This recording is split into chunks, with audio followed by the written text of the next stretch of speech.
So much. I'm Paige. I'm an alcoholic and so grateful to be here with you guys today. And yeah, part of why I picked that reading is because I was touched by the experimental nature that is Alcoholics Anonymous.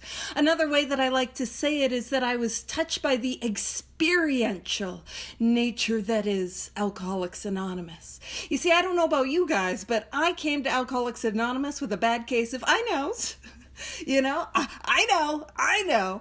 And I knew what I thought I knew, and yet I was miserable.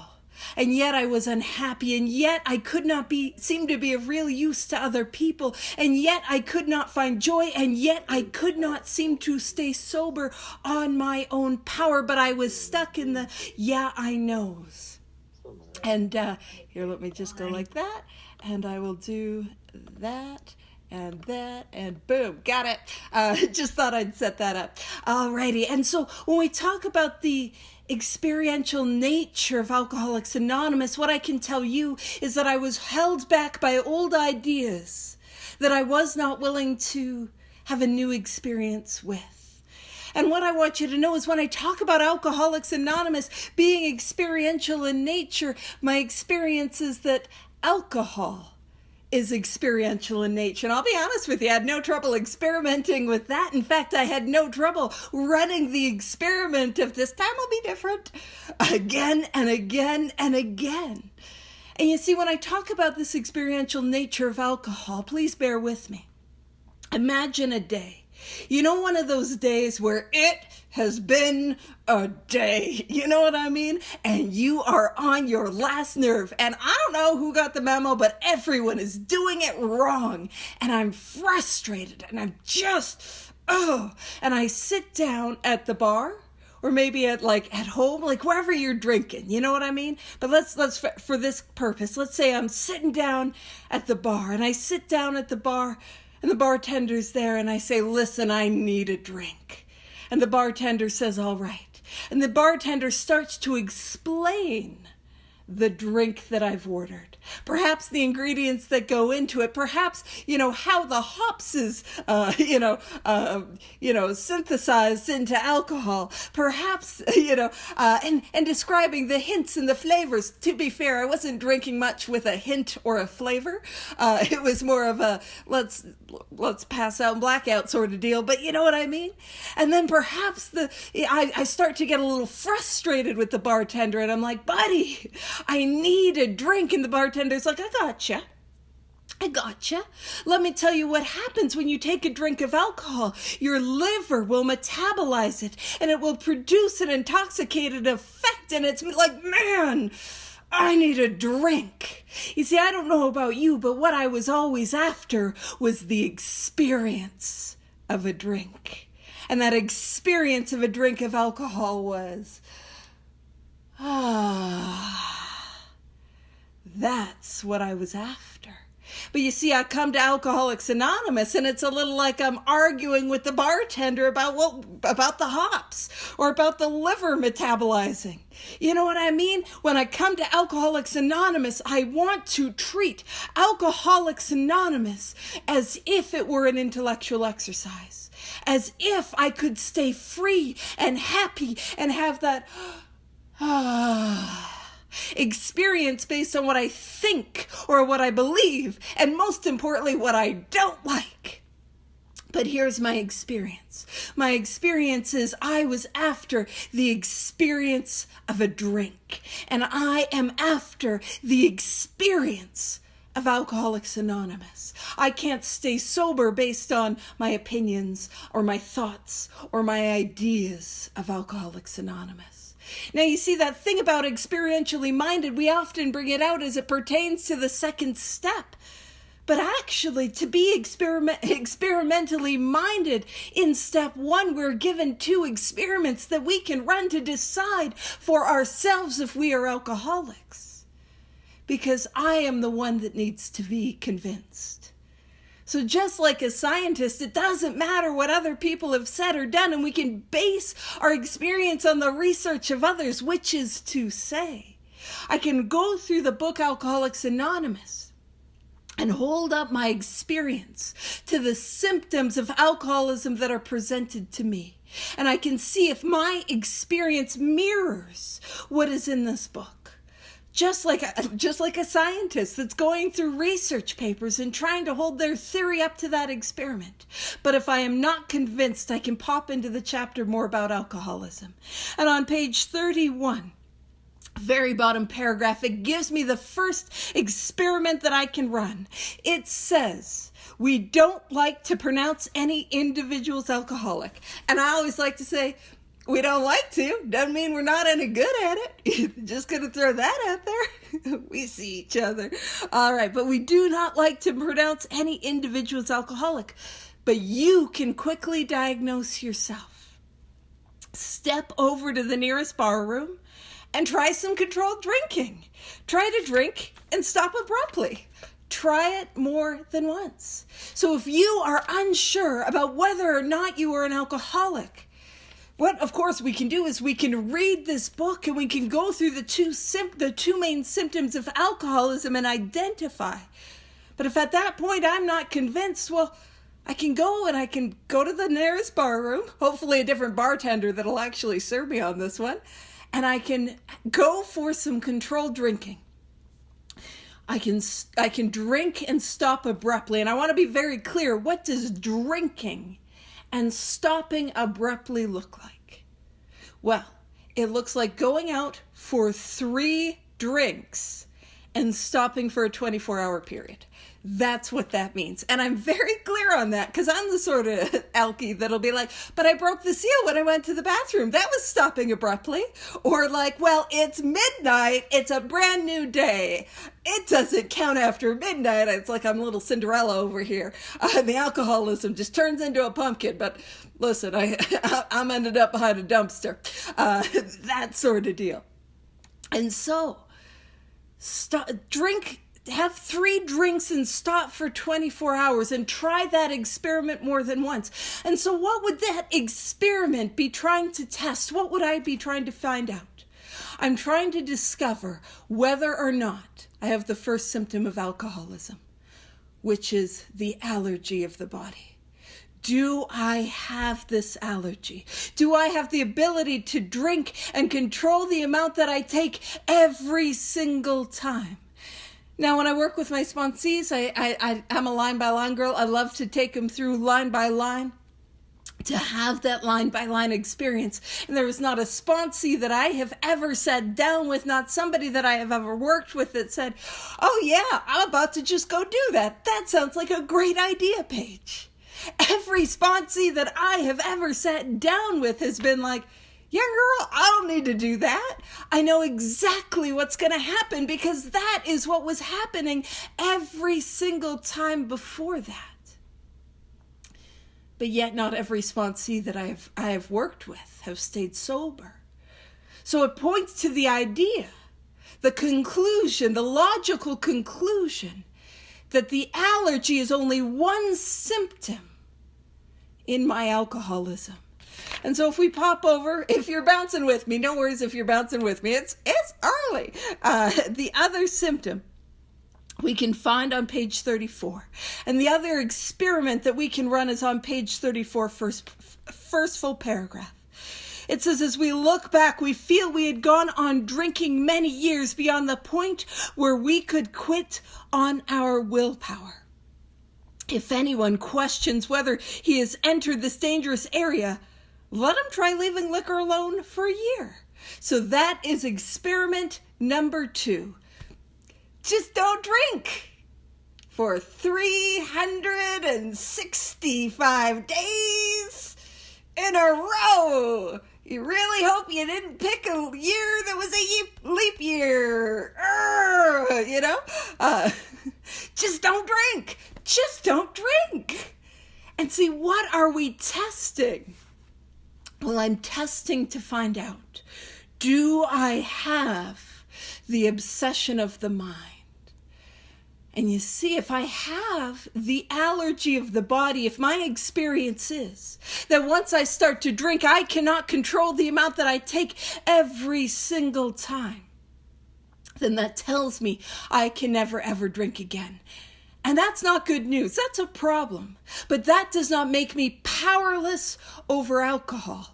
You see, I'm allergic to onions and peppers, and my allergy, I'm not powerless over them because I exert my power by not going to Chipotle.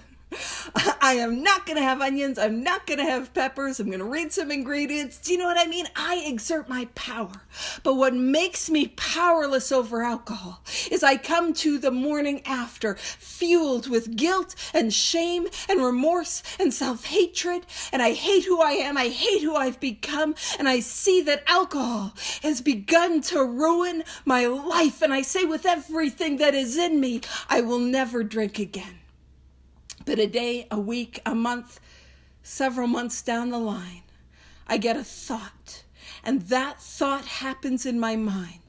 And that thought happens when I am as sober as I am today, but my illness is untreated. And that thought looks a little something like, this time will be different. Nobody will ever know. I just got to get out of my system.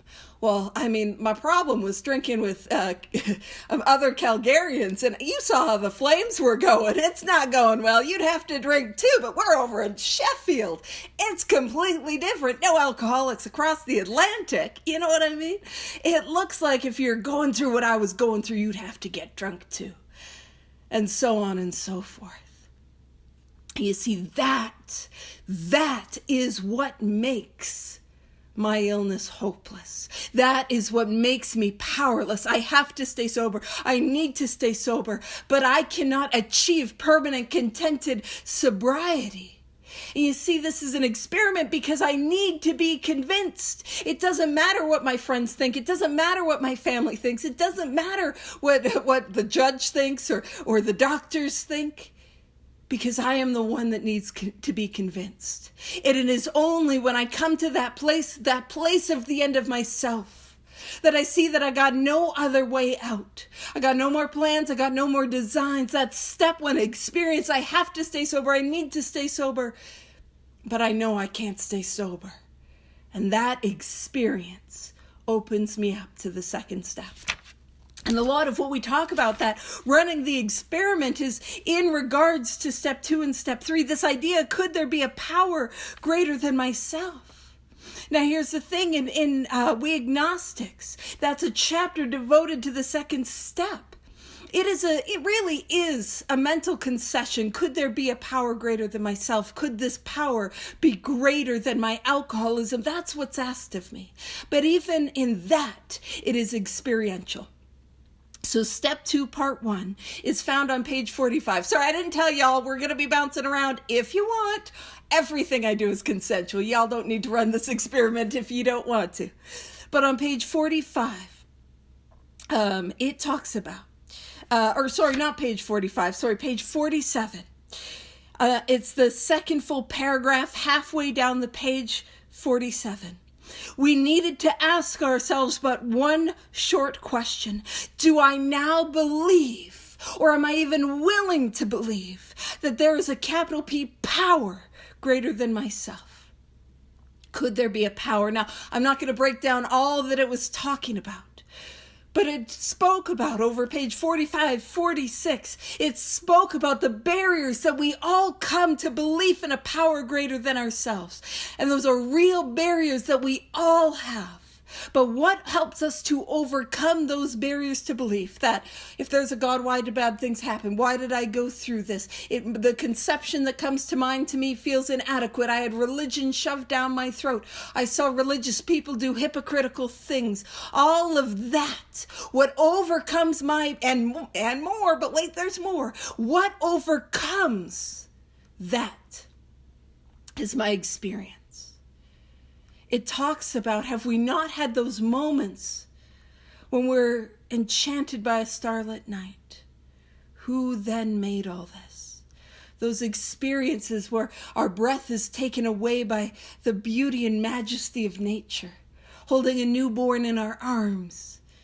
Or, in 2025, I am beaten, I am broken, I've come to the end of myself, and I come to a meeting like this with people like you, people who have recovered. They drank the way that I drank, they felt the way that I felt, they experienced what I experienced, and would you not look at them They are happy and they are free and they were just like me. And that experience, the experience of your spiritual demonstration, is something that I cannot deny.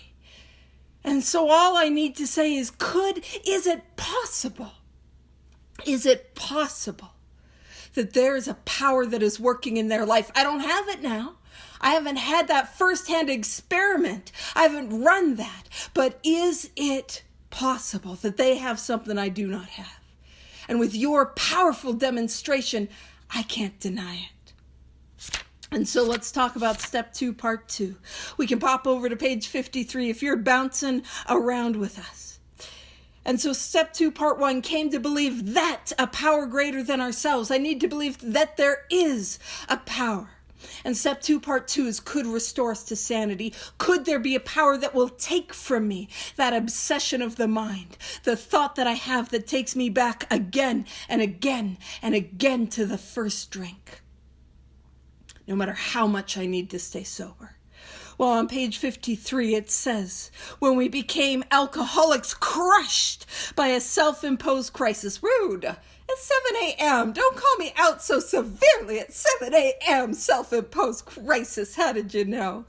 Self-imposed crisis we could not postpone or evade, which is to say, when I have had that step 1 experience, that experience that I know I've got no way out, that experience that I know I have to stay sober, but I cannot stay sober, that opens me up to the second step.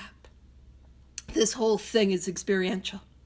So self-imposed crisis we could not postpone or evade. We had to fearlessly face the proposition that either God is everything or else he is nothing. God either is or he isn't. What is our choice to be? Now what we're going to do is we're just going to simplify that question real quick. Is it possible that the spirit of the universe is bigger than my rinky-dink little problem with booze? I say I'm doing a softball version. You know what I mean? Is it possible that that power is bigger than my alcoholism? And again, I cannot deny your experience. I cannot deny the results of the experiment that you have run. And that is enough for me to begin. But here's the thing. The book asked me a question. I might as well answer it. I might as well answer it as it is. God is everything or else he is nothing. God either is or he isn't. What is our choice to be? I'll be honest with you guys. I haven't had all my morning tea yet. And it's a little early to be answering theological questions without all my caffeine in me. So how are we going to reconcile this? Well, here's the thing. We can ask ourselves from our own experience, am I alive today based only on seconds and inches? Were there times in my life where I should not have made it? And here I am, alive today, sober today, based on seconds and inches. Seconds I did not earn, inches I did not deserve. Is it possible that there is a power involved in that? And if you want, you don't have to, but if you want, you can close your eyes. And you can imagine a time in your life. You know, I live right by the Rocky Mountains. And when you drive out to the mountains, they emerge before you. And it is breathtaking. Have I had any moments where my breath is taken by the majesty of the mountains, a sunset, a sea, a flower of nature? Have I had any moments in my life where I felt that connection, that presence, that oneness? Have I had any moments in my life where there is a peace and a calm that pervades me that is not my own? Have I gotten lost in the universe staring at the stars? Or have I gotten lost in the universe staring in the eyes of a newborn baby? Have I had any experiences of that? And if I have had any experiences that are like that, I cannot say God is nothing. I cannot say there is no God. I must say God is. And if I say God is, I am left to say that God is everything. And if I have my first step experience, that I'm going to drink again. And in the second step, we also talk about what's our experience with the bedevilments on page 52. We were having trouble with personal relationships. We couldn't make a living. We were couldn't control our emotional natures. We were prey to misery and depression. We couldn't make a living. We had a feeling of uselessness. We were full of fear. We were unhappy. We couldn't seem to be of real help to other people. Base that, man, that is how I'm feeling before I take a drink. What I've got is my way isn't working. A relapse is inevitable and I'm going to be miserable on my way over there. And what I've got is I got a solution, and that solution is, could a spiritual awakening be possible? That's what I cop to in the second step. And when I stand at the third step, what I am standing at is the precipice of my life. I'm standing on this edge of a cliff. And actually on page 59, it says, half measures availed us nothing, which is rude. Because I've been wanting to run a couple half measures experiments. You know what I mean? And we joke about it in the rooms. 59, it's like half measures availed us nothing. And we'll be like, ha ha ha, half measures, it avails you nothing. But what does that mean? That means if I'm going to run this experiment and I only do some of it, I will drink again. If I do some of it, but not all of it, as a way of life, like my life depends on it, I will drink again. That's what that means. And with that information, we stood at the turning point. This is the turning point of our entire lives. And it says, we asked his protection and care with complete abandon. And any time in this book it says we asked, that is a prayer. And so what it is, I describe it. It's like I'm running through the wilderness, trying to outrun this monster. And this monster is my alcoholism, and I am booking it through this woods. But every time I try to outrun this monster, it closes in. And that obsession of the mind, that's what this monster really is. It takes a swipe, and when it gets me, the allergy takes me.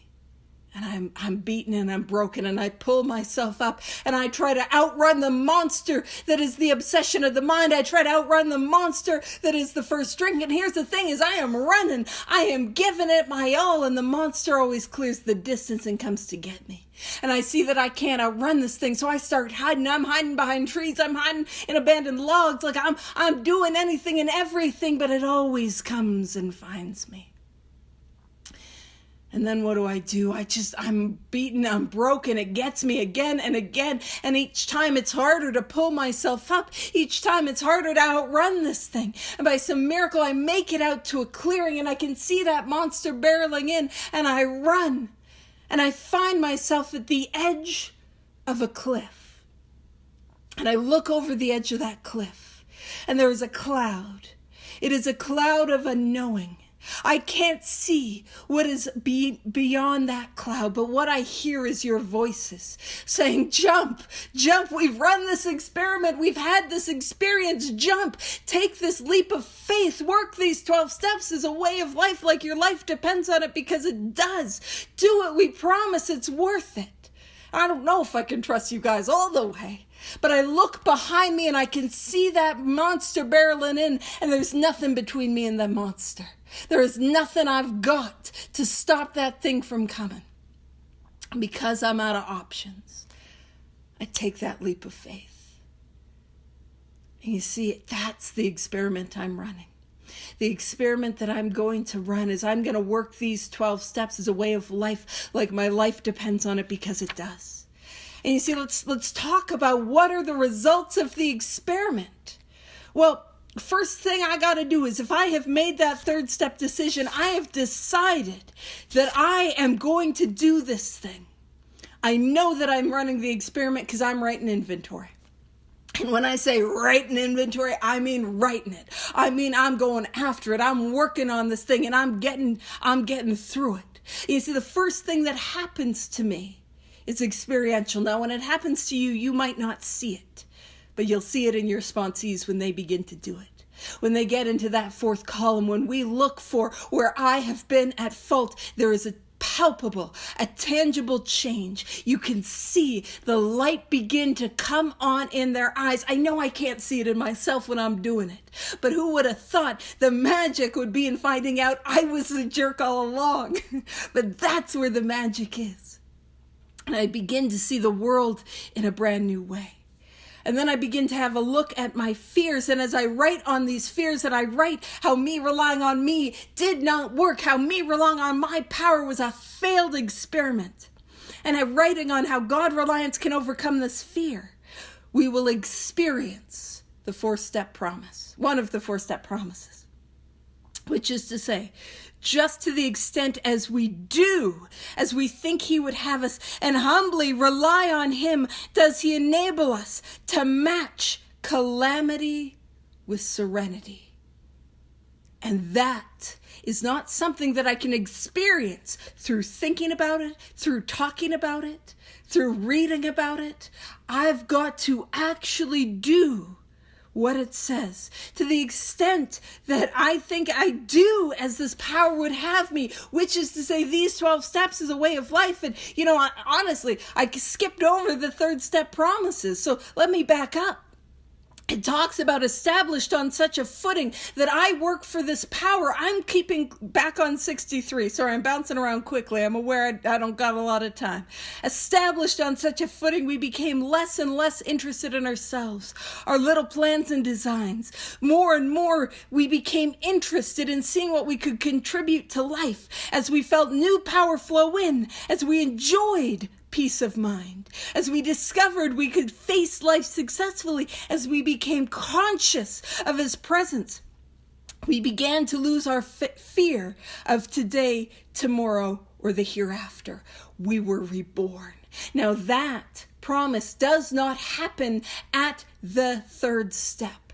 That promise happens as I make the decision, or as I fulfill my commitment to the decision in the third step. So that promise happens as I run this experiment, as I write step 4, as I share a fifth step, as I have a quiet hour, as I do my 6 and 7, as I go out and rigorously make my amends, as I continue this in step 10, as I continue this in step 11 and seek to grow this relationship and help others. I am on that footing when I am doing all 12 steps as a way of life.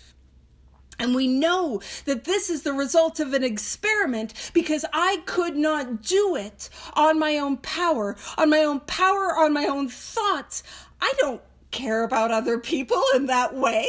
Of course I always did, but not in that, less and less interested in my little plans and designs. Girl, I'm all plans and designs. And new power? I can't think my way into new power. I can't enjoy what's happening between my ears on my own power. I'm thinking that's what's happening between my ears and on my power. It's not going well, you guys. I can't think my way there.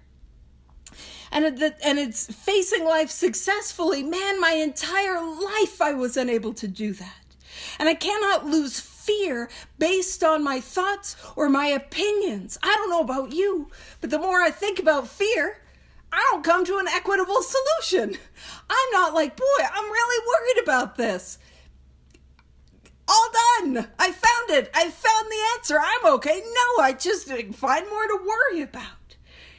And so I've got to take the action. And so again, in step 4, when I see how if I rely on this power, that calamity is not simply a bad day.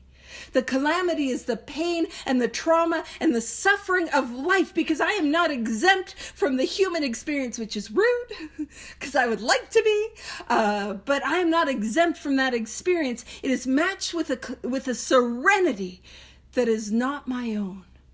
Now I'm going to skip ahead a little bit. Let's talk a little on page 75, the fifth step promises. It talks about we pocket our pride and go to it. And it's the second full paragraph. Those are the directions on how to do the fifth step. Go do it. Put your pride in your pocket. Do it. Illuminating every twisted character, every dark cranny of the past. Once we have taken this step withholding nothing, we are delighted. And that's how we know Alcoholics Anonymous is experiential. Because not a single soul looked at the 5th step on the board and thought, oh boy, that sounds delightful. That'll be a delight. Just telling God and another person my deep, dark secrets. Delightful, right? This whole thing is experiential. And if I think about the 5th step, I'm not going to experience this. If I believe in the 5th step, I'm not going to experience this. But if I do the 5th step, I will experience this. Withholding nothing. Like if I really run this experiment, this is what will happen. And we know that this is what will happen because the book Alcoholics Anonymous is not a book of opinions or theories or ideas. The entire book, Alcoholics Anonymous, is a book of experience. It is mostly Bill Wilson, but reporting the experience that he had in the first 80, 100 members of Alcoholics Anonymous, and what happened to them after they took this course of action. But more than that, each and every single one of us, every alcoholic here who has recovered from this hopeless state of mind and body, we can hold our experience up to the light and we can say, yes, this is our experience too. That is how we know that Bill just wasn't blowing smoke because he wanted to sell some books. That we know that this is real. And it says, once we've taken the step withholding nothing, we are delighted. We can look the world in the eye. We can be alone at perfect peace and ease. Our fears fall from us. We begin to feel the nearness of our Creator. We may have had certain spiritual beliefs, but we now begin to have a spiritual experience. Now, I could spend 20 minutes just breaking down these promises, and I don't got 20 minutes left. But what I will point out is the theory that I had in step 2 and step 3 is now becoming an experience. An over there idea that there could be a power is now becoming a lived experience. The feeling that the drink problem has disappeared will often come strongly. We feel we are on the broad highway. In step 2, it's like, hey, if you want, you can join us. Now we're on it, the broad highway, walking hand in hand with the spirit of the universe. This is an experience. And so let's pop over. Let's talk about those 9th step promises. We'll do it 83. I'm like, I don't know if I got time for the 9th step ones. I want to hit the 10th step and I want to land us on page 100. It says, if we're painstaking, bottom paragraph of page 83, if we are painstaking about this phase of our development. Now, these are often called the promises. I don't even think they're the best ones. They're the promises that come through in step 9 when we are painstaking about actively making our amends. So I've got to run the experiment to get the result. And it says we will be amazed before we are halfway through. So I've got to do them to get the results. And as I'm sure many of us know, we're going to know a new freedom, a new happiness. I couldn't think my way there. We will not regret the past nor wish to shut the door on it. My opinions on it couldn't get me there. We will comprehend the word serenity, which is not to say I looked it up in the dictionary. It is to say I experienced it. And I will know, as a know within my heart peace. No matter how far down the scale we have gone, we will see how our experience can benefit others. I can't do that based on my opinions, based on my arguments. It is an experience. That feeling of uselessness and self-pity will disappear. We will lose interest in selfish things and gain interest in our fellows. That was what was promised to us in the 3rd step promises. That's how we know that these promises happen as we continue with all 12 steps as a way of life, like our life depends on it, because it does. Our whole attitude and outlook upon life will change. We're beginning to have a spiritual awakening. Fear of people and of economic insecurity will leave us. We will intuitively know how to handle situations which used to baffle us. If I am baffled, I can't think myself into an intuitive change. we will suddenly realize that God is doing for us what we could not do for ourselves. It goes on to say, are these extravagant promises? I'm big on saying, yeah, they're pretty extravagant. They're pretty extravagant. But here's the thing, they're being fulfilled among us sometimes quickly, sometimes slowly. They will always materialize if I work for them. If I'm going after my amends the way I went after a drink, it will materialize, it will happen. Now, let's pop over real quick to the 10th step promises, bottom of that page, bottom of 84. Because if I have had the experience of the obsession of the mind, if I have had that step 1 experience, these are the promises that I need. I need to stay sober, but I can't stay sober. I have to stay sober, but I can't stay sober. It says, and we have ceased fighting anything or anyone, even alcohol. For by this time sanity will have returned. We will seldom be interested in liquor. If tempted, we recoil from it as from a hot flame. When we talk about sanity returning, what we mean is the obsession of the mind is gone. And we're describing it here.